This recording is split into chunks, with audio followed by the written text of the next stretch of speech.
I'm from Tanzania. I'm a model signed with Wilhelmina Models. Imaginez une jeune fille au crâne rasé, le regard farouche, défilant pour Dior dans la lumière crue d'un podium parisien. Elle a l'exception dans un monde de silhouettes pâles et d'élégance calibrée. Elle s'appelle Flaviana Matata. Elle vient de Tanzanie et sa simple présence suffit à faire grincer les dents de l'industrie. À ses débuts, les agences lui disaient qu'elle devait changer de coiffure, lisser ses cheveux, adoucir son image. D'autres souriaient poliment en lui conseillant de se tourner vers la mode africaine. Mais Flaviana avait décidé. Si elle devait monter sur les podiums, ce serait en restant elle-même, entière, noire, fière et indomptable.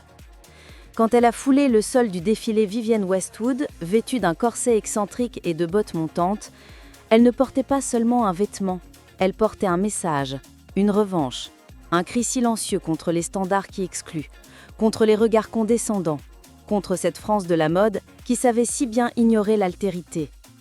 Son ascension fut fulgurante, mais elle n'était pas qu'un phénomène. Flaviana était une rébellion élégante, une déclaration politique à chaque pas. Et pourtant, derrière les flashs, elle portait les cicatrices d'une enfance blessée et les douleurs invisibles de celles qui doivent toujours se battre 2 fois plus pour être vues. Flaviana Matata est née à Shinyanga, une ville au nord de la Tanzanie, dans une région balayée par les vents secs et les traditions solides. Elle a grandi dans un monde où la beauté était souvent définie par des critères occidentaux inaccessibles, où les filles n'étaient pas destinées à briller, mais à obéir. Sa mère, une institutrice respectée, portait toujours des vêtements colorés et un sourire combatif. Elle lui répétait souvent « L'éducation est ton arme, personne ne pourra te l'enlever ». Ce mantra allait marquer Flaviana pour le reste de sa vie. Mais cette enfance modeste a basculé brutalement quand Flaviana n'avait que 9 ans. Sa mère est morte dans un accident de voiture. Une tragédie soudaine, absurde, qui a laissé la famille brisée et sans repère. Le père de Flaviana, accablé, s'est replié sur lui-même. La petite fille, elle, a dû apprendre à survivre dans un monde d'adultes, à se faire entendre sans élever la voix. Le deuil l'a mûrie trop tôt. Elle a perdu une mère, mais elle a gagné une force intérieure presque surnaturelle. À l'école, elle se distinguait par sa vivacité, son sérieux et son regard qui semblait toujours défier l'autorité.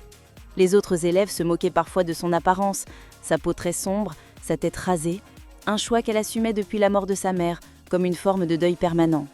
Elle refusait les perruques, les faux-semblants. Pour elle, la beauté n'avait rien à voir avec les cheveux ou les tenues importées d'ailleurs. C'était une lumière intérieure, un regard droit, un silence tenace face aux humiliations. Dans sa communauté, les rêves d'avenir étaient souvent limités. Beaucoup de filles de son âge étaient mariées à 16 ans, parfois plus jeunes.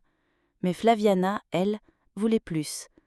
Pas nécessairement la gloire ou la richesse, elle voulait exister à sa manière, être libre, voyager, comprendre le monde.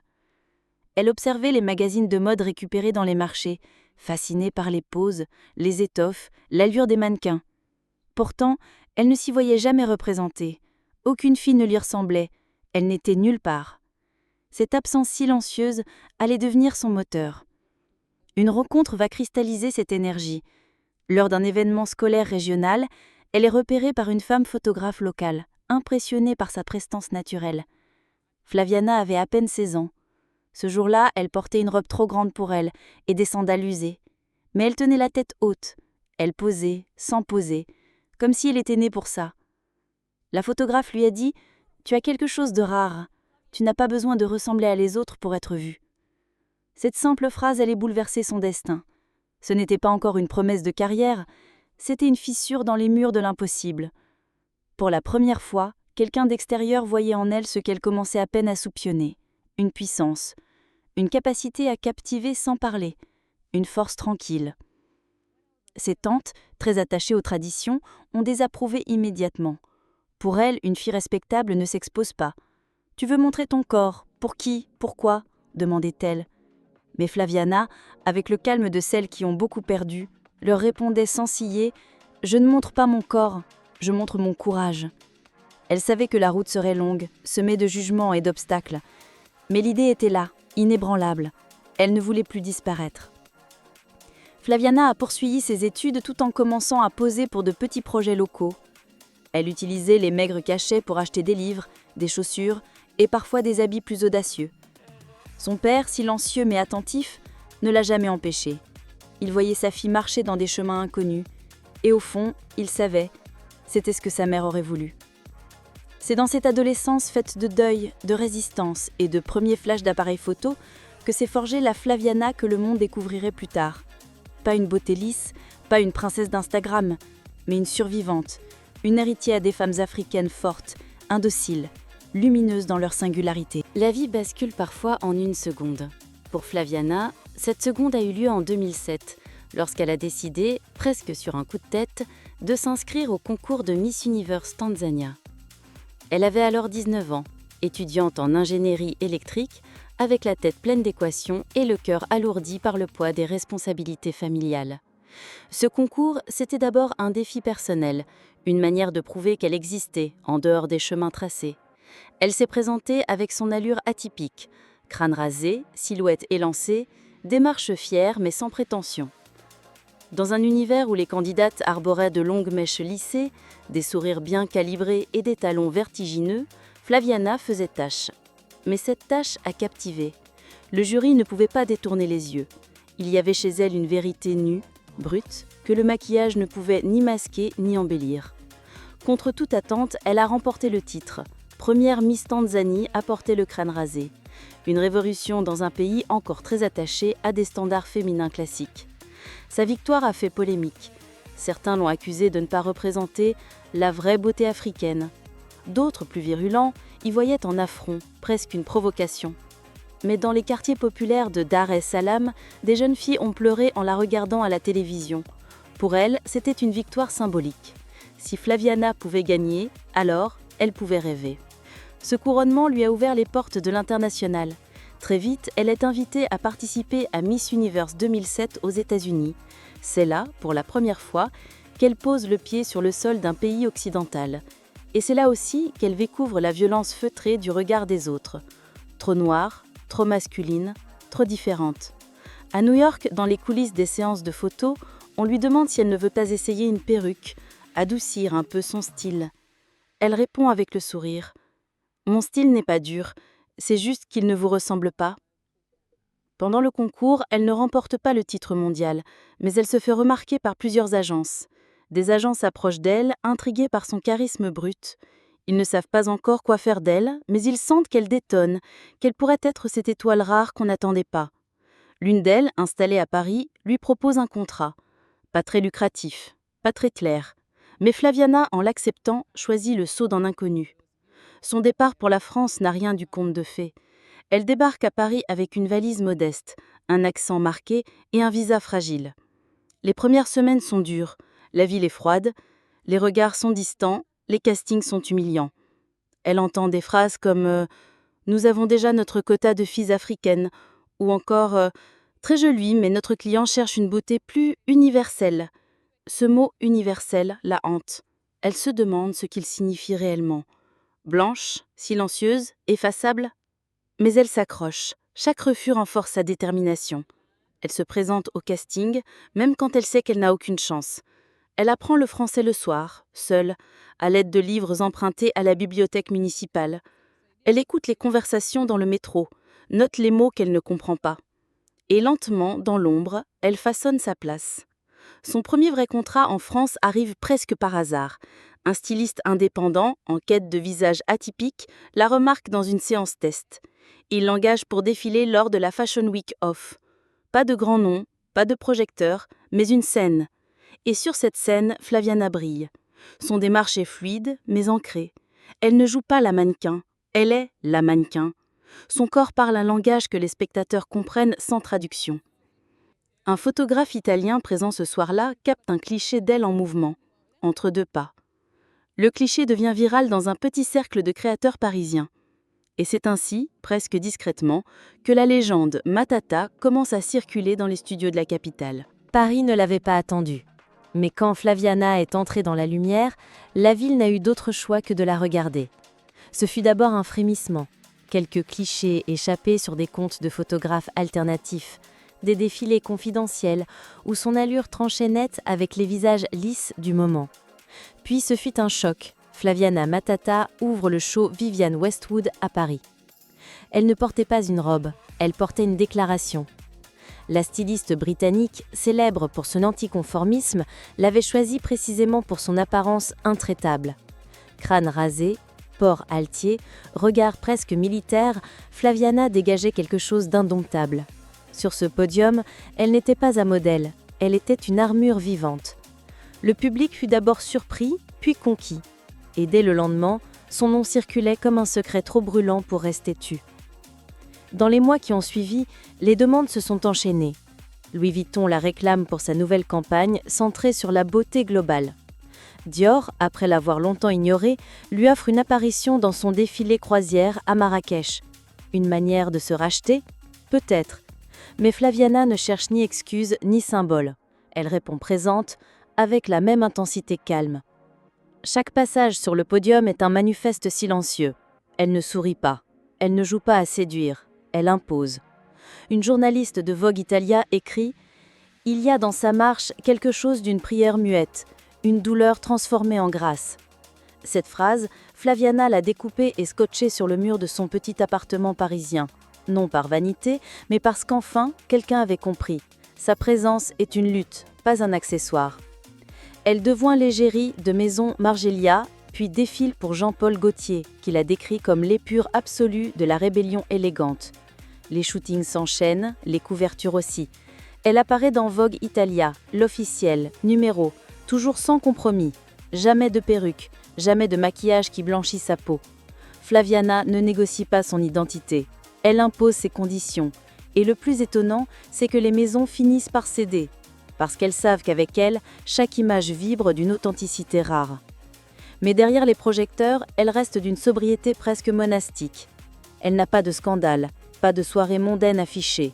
On la voit rarement en dehors des défilés. Elle vit dans un petit studio à Belleville, fréquente une librairie africaine du 18e arrondissement et écrit un journal intime en swahili. Pour elle, la célébrité est un outil, pas une fin. Elle l'utilise pour exister à sa manière, pour faire passer ses messages, pour inspirer d'autres jeunes femmes à s'aimer telles qu'elles sont. Un moment symbolique marquera ce sommet. Lors d'un défilé Balmain en pleine Fashion Week parisienne, elle clôture le show en portant une robe en métal lourd inspirée des armures africaines traditionnelles. La salle se lève, des larmes, des frissons.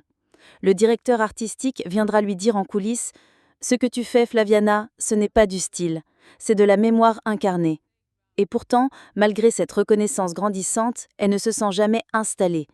À chaque casting, on sait qu'on pourrait lui préférer une autre. On sait que le système la tolère mais ne l'embrasse pas. On l'invite, mais rarement pour les campagnes les plus rentables. Les marques aiment son image, mais pas toujours son discours. Trop tranchant, trop politique, trop libre. Cela ne l'empêche pas d'avancer. Elle crée même un réseau de soutien pour les jeunes mannequins africaines en Europe, les aide à s'orienter, à négocier leurs contrats, à dire non. Elle devient une mentor, une grande sœur, une référence. À ce stade de sa carrière, Flaviana n'est plus une exception exotique. Elle est devenue une figure centrale de cette mode qui commence à peine à se regarder dans un miroir plus large. Une mode qui, grâce à elle, a été obligée de remettre en question ses propres critères. Dans un monde où les apparences sont soigneusement polies, Flaviana Matata a choisi de ne pas lisser les angles. Alors même que les grands noms de la mode commençaient à lui ouvrir leurs portes, elle a refusé de se fondre dans le moule. Son crâne rasé est resté. Sa peau foncée est restée. Ses convictions, plus que jamais, sont devenues visibles et dérangeantes. Un jour, une grande marque de cosmétiques l'approche pour une campagne mondiale. Le contrat est juteux, l'équipe enthousiaste. Mais lors d'un rendez-vous, on lui suggère subtilement de réchauffer un peu son teint, de tester un fond de teint plus lumineux. En clair, de paraître un peu moins noire. Elle se lève, elle quitte la pièce et elle ne revient jamais. Quelques mois plus tard, dans une interview pour un magazine indépendant, elle raconte « Il ne voulait pas de moi. Il voulait une version digeste de moi. Mais je ne suis pas là pour être avalée. » Ce genre de décisions, Flaviana les accumule. Elle dit non à des projets où son image est utilisée comme caution diversité. Elle dit non aux campagnes qui la réduisent à une figure décorative sans voix. Elle dit non aux photographes qui veulent la poser dans des décors ethniques, la ramenant sans cesse à ses origines au lieu de la laisser incarner l'universel. Son engagement dépasse le cadre de la mode. Elle commence à prendre la parole dans des conférences, dans des universités, dans des cercles fermés. Elle y parle de discrimination silencieuse, de micro-agressions, de cette pression constante à devoir prouver sa valeur. Elle y parle aussi des jeunes mannequins africaines qu'on isole dans les castings, qu'on paye moins, qu'on force à se taire. À la surprise générale, elle décline une invitation du prestigieux Met Gala. La raison ? La thématique de l'année, Camp Notes on Fashion. Elle considère que l'événement, derrière ses paillettes, est devenu une mascarade où l'on invite les minorités uniquement pour cocher des cases. Elle refuse d'être l'invité exotique de service. Cette prise de position lui vaut des critiques, mais aussi un immense respect dans les cercles militants et parmi ses fans. Flaviana ne veut pas être une muse, elle veut être une voix, et c'est précisément ce qui la rend unique. Elle n'accepte plus de poser si le contrat ne garantit pas un traitement égalitaire. Elle exige de connaître les salaires des autres mannequins. Elle veut des coiffeurs capables de travailler avec les cheveux crépus. Même si elle est chauve, elle pense aux autres. Elle refuse de sourire dans les shootings si elle n'en a pas envie. Elle se fait parfois taxer de difficile, de froide, de militante, mais elle s'en moque. « Si défendre ma dignité me rend moins bancable, alors qu'il en soit ainsi », dit-elle un jour dans un podcast. En parallèle, elle fonde une fondation éducative pour les filles en Tanzanie, axée sur la scolarisation, l'accès aux livres, l'émancipation financière. Une partie de ses cachets y est reversée. Elle s'y rend régulièrement, loin des podiums, pour lire des contes, pour parler d'estime de soi, pour répéter à ces jeunes filles qu'elles ne sont pas trop pauvres, trop foncées ou trop rurales pour rêver plus loin. À Paris, elle devient une figure discrète mais redoutée. Certaines marques hésitent à travailler avec elle, non pas à cause de son image, mais à cause de sa parole libre. D'autres, au contraire, la sollicitent précisément pour sa cohérence. Elle est devenue une icône intégrale. Non pas un visage parmi d'autres, mais une conscience dans un univers souvent vidé de sens. Elle ne cherche pas à casser les codes pour faire parler d'elle. Elle les casse parce qu'ils ne lui ressemblent pas, parce qu'ils ne ressemblent pas à la réalité de millions de femmes, parce qu'ils perpétuent une esthétique qui efface les marges. Parce qu'elle sait qu'en restant droite, même seule, elle ouvre une brèche. Dans un shooting pour un magazine indépendant, elle écrit à la main sur son torse nu « Je suis noire, je suis femme, je suis suffisante ». L'image fait le tour du monde. Et dans cette mode qui aime recycler les révoltes, qui transforme tout en tendance, Flaviana reste inassimilable. Elle est la preuve vivante qu'on peut exister sans se renier, qu'on peut marcher sur les podiums sans marcher sur sa propre vérité. On ne l'a pas vue tomber. Il n'y a pas eu de scandale, pas de dérapage médiatique, pas de clichés volés à la sortie d'un club. Flaviana Matata a disparu comme elle est apparue, en silence. Mais ce silence, loin d'être une fuite, était un cri étouffé. Celui d'une femme usée par la lutte permanente, par les compromis insidieux, par l'épuisement d'exister dans un monde qui la tolérait plus qu'il ne l'embrassait. Au fil des saisons, ses apparitions sur les podiums deviennent plus rares. Elle décline de plus en plus d'offres, refuse certains castings, ignore les appels de maisons qu'elle juge hypocrites. Elle explique, dans un post Instagram sobre, qu'elle a besoin de se recentrer, se désintoxiquer de l'image, retrouver du sens. Le message passe inaperçu pour le grand public, mais ceux qui la connaissent savent. Quelque chose s'est brisé. À cette époque, le milieu de la mode évolue. L'inclusivité devient un argument marketing. Les marques s'arrachent les visages différents, mais sans jamais interroger leur propre système. Flaviana, elle, n'en peut plus de cette mascarade. Elle se sent utilisée, instrumentalisée, décorative. Elle confie à une amie. « Ils veulent mon image, mais pas mon histoire, pas mon regard, pas ma voix. » Un événement personnel vient alors tout faire vaciller. Son père, resté en Tanzanie, tombe gravement malade. Flaviana quitte précipitamment Paris pour être à ses côtés. Elle reste plusieurs mois là-bas, loin des projecteurs, dans le silence des villages tanzaniens. Elle redécouvre la terre rouge, l'odeur des manguiers, la lenteur des jours sans téléphone. Le père meurt paisiblement et Flaviana reste. Elle n'a plus envie de revenir. Ce deuil n'est pas seulement familial. C'est une coupure avec tout ce qui l'avait éloignée d'elle-même. La mode, ses rythmes effrénés, ses exigences absurdes, son culte de la perfection. Tout cela lui semble désormais étranger, artificiel. Dans un message privé à une ancienne collègue, elle écrit « Je ne veux plus que mon corps soit un produit, je veux qu'il redevienne un lieu de paix. » À son retour en France, Elle n'a plus le même feu. Elle refuse des campagnes de luxe. On la voit dans quelques éditoriaux indépendants, très ciblés, mais elle refuse les Fashion Week. Les journalistes commencent à poser la question « Que devient Flaviana Matata ?» Certains parlent de burn-out. D'autres, plus malveillants, suggèrent qu'elle a été remplacée par des visages plus jeunes, plus dociles. Mais elle ne répond à rien. Elle s'efface doucement. Elle déménage dans un appartement plus discret à Montreuil, suspend ses réseaux sociaux pendant une année et se consacre à sa fondation. Elle y investit toute son énergie. Collecte de fonds, création de bibliothèques, formation de mentorat pour jeunes filles. Elle sillonne la Tanzanie plusieurs fois par an, dort sur des matelas fins, mange avec les enfants, rit avec elles. Dans un reportage passé inaperçu sur une chaîne africaine, on la voit assise sous un arbre, entourée de jeunes filles en uniforme. Elle leur lit des extraits de Nelson Mandela, leur parle d'amour-propre, de résistance, de beauté non négociable. Elle ne parle jamais de Dior ni de Vogue. Elle ne dit pas qu'elle fut l'un des visages les plus iconiques d'une génération. Elle ne parle que de ce qui dure. Mais cette absence commence à peser. Certains de ses fans lancent des hashtags #BringBackFlaviana. Des éditoriaux se mettent à lui rendre hommage, la désignant comme une pionnière silencieuse. Elle reste muette. Lorsqu'un journaliste du New York Times parvient à l'atteindre pour un article sur les figures oubliées de la mode inclusive, elle répond par un simple mail. « Je ne suis pas oubliée, je me suis soustraite. Ce monde ne m'a pas perdue, je l'ai quitté. » Et dans cette phrase, toute la dignité d'une femme qui a refusé de se dissoudre.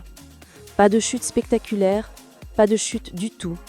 Seulement une retraite volontaire, lucide, douloureuse peut-être, mais nécessaire. Flaviana Matata n'a pas disparu. Elle a choisi de s'effacer pour mieux exister ailleurs. Il ne reste ni scandale, ni trophée exposé, ni mémoire à vendre. De Flaviana Matata, il reste un sillage, comme un parfum discret qui hante encore les coulisses de la mode parisienne. Chaque fois qu'une jeune mannequin noire entre dans une agence sans baisser les yeux, chaque fois qu'une fille rase ses cheveux et se regarde avec fierté dans le miroir, une partie de Flaviana est là.